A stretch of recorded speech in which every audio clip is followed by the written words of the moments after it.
سەرۆک حتا لە ساڵی 90ەکانەوە لە زمانی وجودی تۆرکۆت ئۆزال کە سەرکۆماری تورکیا بوو لەو وەختەوە بەڕێز ئۆجەلان هەمیشە مبادرەی گفتوگۆ و ئاشتی و بە دیالۆگ چارەسەرکردنی کێشەی کوردی کردووە لە تورکیا و هەر جارێکیش تورکەکان بە شەڕ و تموتیژی جوابیان داوتەوە. ئەمە لەوە سەرچاوەگرێکە ئەو عەقڵیەتەی حوکمی تورکیەکە لە کەمال ئەتاتورکەوە هەتا ئێستا لە مستەفا کەمالەوە هەتا ڕەجەب تایب ئەردۆغان عەقڵیەتێکی شۆڤێنی دیکتاتۆری عەسکەری حوکمی ئەو وڵاتەکە. ئەوە فەلسەفەی ئەتاتورکە ئەوە بوو کە یەک ئاڵا، یەک وڵات، یەک جۆغرافیا، یەک میللەت، یەک زمان. ئەم فەلسەفەیە تێکشکا باوی نەما لەگەڵ ئەم عەقڵیەتی سەردەم و تەکنەلۆژیای پێشکەوتووە ناگونجێ، باوی نەما، وەکوواڵێ ئێکسپایر بوو ئەم عەقڵیەتە. دوایە عەقڵیەتی ئەو عەقڵیەتی ئیسلامیستی شۆڤێنیستی تورکی هاتە پێشەوە کە بریتیە لە حوکمی ئاک پارتی و مەهەپا، دوو حیزبی نەژادپەرستی کۆنەپەرستی عەقڵیەتێکی کە بە عەقڵیەتی سەدان ساڵ پێش ئیسلەبیرەکەنەوە. ئەوە لەوە سەرچاوەگرێ هەمیشە ئەوانەی کە حوکمی تورکیایان کردەوە وتم لە زمانی ئەتاتورکەوە تا زمانی سوڵتان ئەردۆغان ئەو عەقڵیەتە کۆنەپەرستەیە کە باوەڕی بە ئازادی نییە، باوەڕی بە دیموکراتی نییە، باوەڕی بە مافی میللەتانی تر نییە، باوەڕیان بەوە نییە کە لە تورکیا چەندەها میللەتی تر ئەژی جگە لە تورک و کورد چەندەها میللەتی تورکی وەکو لاز و چەرکەس و ئەرمەن و یعنی میللەتانی تر لەو پارچە جوگرافیای تورکیا ئەژین ئێترام بە هیچیان ناکەن. بەڵام وەکو وتم ئەمە نە زەمانی ماوە نە سەر ئەگرێ نە بەمە ئەتوانن میللەتی کورد لەناوبەرن. میللەتی کورد نزیکەی 25-30 ملیۆن کورد لە تورکیا هەیە، خەباتێکی بێوچانی دەست پێ کردووە، بە هەزاران شەهیدی داوە، ڕووبارێک خوێنی ڕشتووە، بە هەزاران کەس لە بەندیخانەکانان، بە هەزاران کەس دەربەدەر بووە لەسەر ئەوەی کە داوای مافی کورد و دیموکراتیەت و ئازادی ئەکەن بۆ میللەتەکانی ناو تورکیا. لەبەرەوە بە قەناعەتی من ئەم سیاسەتەیشی سەرکەوتوو نابێ. ئەچەند ئێستا ئەردۆغان کەوتووەتە مەغامەرەیەکی گەورە، سەرکێشێکی گەورە لە ڕۆژهەڵاتی ناوەڕاست، جگە لە پەلاماردانی کورد و سەرکوتکردنی هێزە دیموکراتیەکانی ناو تورکیا بە کورد و تورک و میللەتەکانی تریشەوەتە پەلاماری سووریادا، پەلاماری لیبیادا، پەلاماری باشووری عێراقی داگیر کردووە، بەشێکی هەرە زۆری سە باشووری کوردستان کە بڵێن کوردستانی عێراق و کە تا ئێستاش ئێمە لە چوارچێوەی دەوڵەتی عێراق ئاژین، بەشێکی زۆری باشووری کوردستان بە هێزی عەسکەری داگیر کراوە. خۆیە ئەمە عەقڵیەتی حیزبی ئاک پارتیە بۆ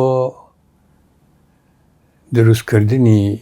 ئیمپراتۆریەتێکی عوسمانی بە شکڵێکی مۆدرێن وەکو خۆیان ئەڵێن و باشکرا وە گەڕانەوەی ئەو ممتەلەکاتانەی کە وەختی خۆی حکوومەتی عوسمانی حکمی تیا کردووە. مەسەلەن وەکو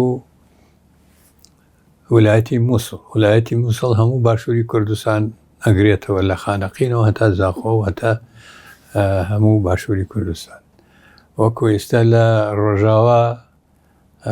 بەشێکی زۆری ویلایەتی حەلەب، ئیتر ویلایەتی حەلەب هەموو کە وەختە حکمی عوسمانی تیا کراوە. ئێستا لیبیا عینیشە دەڵێن عوسمانیەکان چەند ساڵێک بڵێن چەند سەد دەیەک لەوێ حکمیان کردووە، ئەوە تا سوپای و جێشی تورکی بەشێکی زۆریان لە وڵاتی لیبیا چەند بە شکڵێکی ئەوان حکوومەتێکی کارتۆنی هەیە داوای کردووە. بە هەر حاڵ یعنی ئەم عەقڵیەتە عەقڵیەتی ئەوەیە کە گەڕانەوە وەکو لە کتێبەکانی داود وڵاڵێ گەڕانەوە بۆ ڕەگوڕیشە گەڕانەوە بۆ جزور وەکوڵێ گێڕانەوەی ممتلەکاتی عوسمانی و خستنە سەر ژێر دەسەڵاتی ئەمە حکومەی کە لە تورکیا هەیە ئەمەش بە قەناعەتی هەموو سیاسەتمەدارە بوو شرۆڤەکارەکانی سیاسی و هی ئێمەش کە ئەمە نەباوی ماوە نەسەرەگرێ پاش ڕۆخاندنی ئەو ئیمپراتۆریەتانەی کە لە ڕۆژاڵی ناوەڕاست و لە جیهانە هەبوو پاش ڕوخاندنی بلۆکی سۆڤێت و مەنزومەی ئیشتراکی کە سەر بە سۆڤێت بوون و ئیمپراتۆرێتێک بوو بە خۆی ئەویشت پاش ڕوخاندنی ئەوانە تازە باوەڕ ناکەم و قەناعەتیشم وایە کە نە ئەوروپا نە ئەمریکا نە عالەمی متەمەدینی ئەم زەمەنە ڕێگە بدا کە ئیمپراتۆرێتێکی تر دروست بێ لە ڕۆژهەڵاتی خۆی هەتا ئێستا زۆربەی پیلانەکانی ئەم پیلانی کە باسمان کرد زۆربەی پیلانەکانی دەوڵەتی تورکیا چ لە ڕۆژاوای کوردستان چ لە باشووری کوردستان چ لە باکوور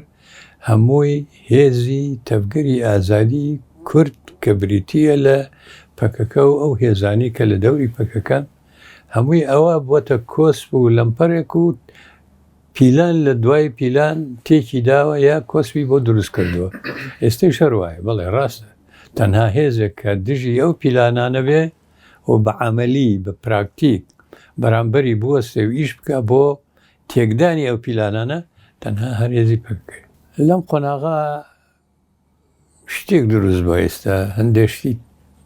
نوێ هاتووەتە پێش مەسەلەی کورد مەسەلەن جاران ئێمە لە پێش 40 ساڵ 30 ساڵ پێش ئێستا داگیرکەری کوردستان ڕێک نەکەوت بوون دوژمنایەتیان هەبوو عێراق و ئێران مەسەلەن عێراق و تورکیا یعنی بەگشتی دەوڵەتانی داگیرکەر لە بینی خۆیانە یەک نەبوون بەڵام ئێستا حاڵەتێکی تازە هاتووەتە پێشەوە ئێستا داگیرکەری سێ پارچەی کوردستان یەک عەقڵیەت حکومێکە کەویش عەقڵیەتی دەوڵەتی ئێرانیە جمهوری ئیسلامی ئێرانی حکمی لەبنانە کاکە کوردی تایە حکمی سووریا کاکە کوردی تایە حکمی عێراق کاکە کوردی تایە حکمی ئێرانە کاکە بەشێکی زۆری کورد لەوێ یعنی سێ بەشی کوردستان لەژێر سەیتەرەی زەهنیەتێکی تایبەتیە کە لە ئێران و سەرچاواگرێت ئەمە لەلایەک بەشێکی هەرە گەورەی کوردستانیش کە مساویە یەکسانە بە هەموو پارچەکانی کوردستان چ نفوس چ ئەرازی جوگرافی چ سەروەتی تەبیعی ئەویش دەوڵەتی تورک و عەقڵیەتێکی ئیسلامی سوننی ئیخوانی موسلیمین حکومیەکە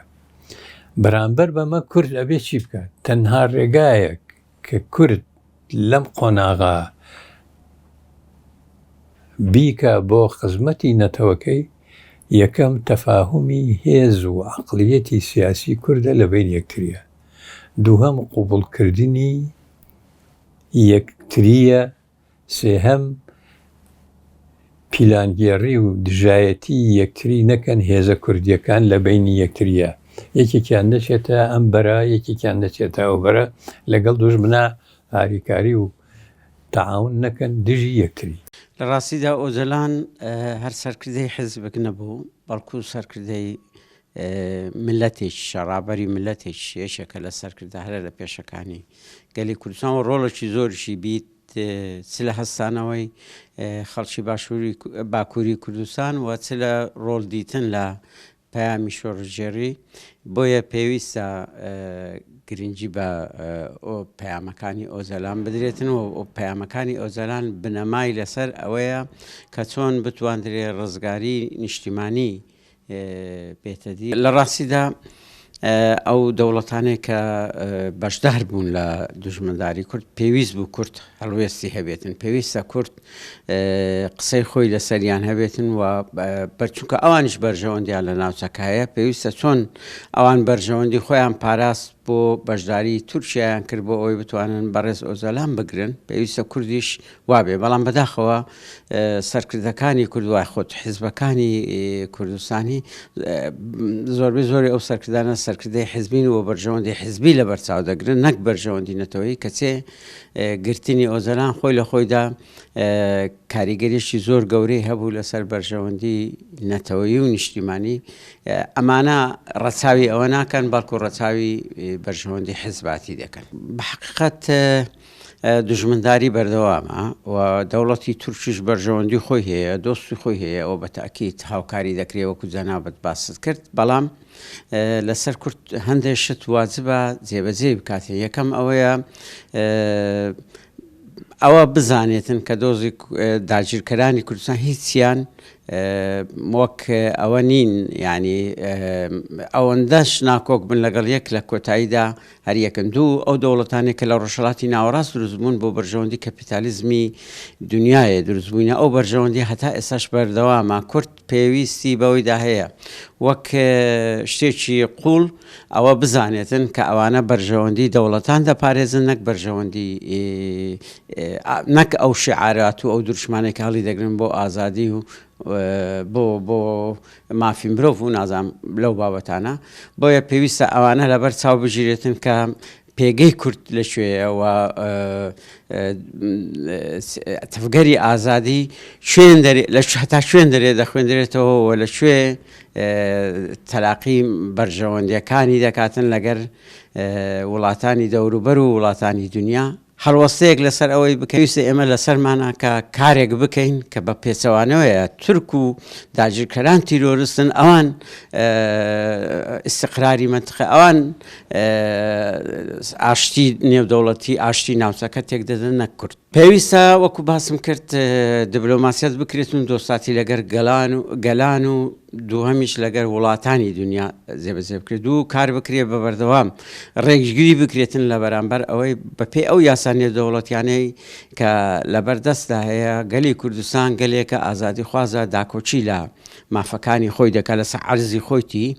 داکۆچی لە مافەکانی خۆی دەکاتن. بۆیە پێویستە وەک قەوارەیەکی سیاسی یاخود وەک کەسایەتیەکی قانونی معاملەی لەگەڵ بکرێەوە، کوردیش ئیش بکە بۆ ئەوەی ئەو شوێنە بگرێتەوە. ئەو کاتە ئەگەر کەسایەتی قانونی هەبوو بەو شێوەیە تەعاملی لەگەڵ ناکرێ وەک بەشێک لە وڵاتانە، وەک هەڵگەڕاوەیەک لەو دەستوری ئەو وڵاتانە. ئەو کاتە تەعاملێکی نێودەوڵەتی دەبێتن، تەعاملێک دەبێتن بەپێی یاسا نێودەوڵەتیەکان لەسەری جێبەجێ دەبێتن. کورد لەوەی تەفگەری ئازادی لەوەی زۆر نوقسانی هەیە، پێویستە ئەو نوقسانیە جێبەجێ پڕ بکاتەوە.